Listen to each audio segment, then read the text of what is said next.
घटना आहेत भाग्यश्री उर्फ अंजलीची। आरोपी अक्षयन मी बाहेर गावी जात आहेत, घरी असलेलं तुझं सामान घेऊन जा असं सांगून भाग्यश्रीला घरी बोलावलं।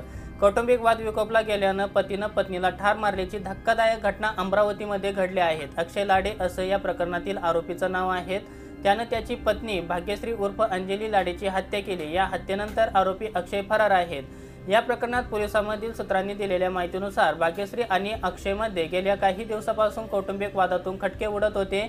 या वादामधूनच भाग्यश्री माहेरी म्हणजेच तिच्या आई वडिलांकडे राहत होती। आरोपी अक्षयन मी बाहेर गावी जात आहेत, घरी असलेलं तुझं सामान घेऊन जा असं सांगून भाग्यश्रीला घरी बोलावलं। ती घरी आल्यानंतर तिची हत्या केली। अंजलीच्या गळ्यावर पोलिसांना घाव आढळून आले आहेत। त्याचबरोबर गळा दाबल्याच्या खुणा सुद्धा दिसून येत आहेत। या घटनेनंतर अक्षय फरार आहेत। नेमकी ही हत्या कशाने केली याचा तपास सध्या फ्रेशपुरा पोलीस स्टेशनमध्ये कर्मचारी घेत आहेत। दरम्यान भाग्यश्री दुचाकीनं प्रभू कॉलनीमधील घरी गेली होती। ती रात्रभर माहेरी न परतल्याने भाग्यश्रीच्या आईनं फ्रेशपुरा पोलीस स्टेशनमध्ये भाग्यश्री बेपत्ता असल्याची तक्रार दाखल केली आहे।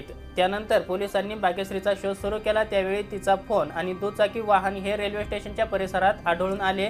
परिसरातले सीसीटीव्ही तपासले, त्यामध्ये भाग्यश्रीचा पती अक्षय लाडे यांनीच हे वाहन रेल्वे स्टेशनपर्यंत आणल्याचं त्यांना आढळलं आहे। त्यानंतर पोलिसांनी तातडीने घराच्या दिशेने धाव घेतली। घराला कुलूप लावल्यानं त्यांना शंका वाटली। पोलिसांनी कुलूप तोडून घरात प्रवेश केला। त्यावेळी भाग्यश्री बेडरूममध्ये मृत्युमुखी पडलेली त्यांना दिसली।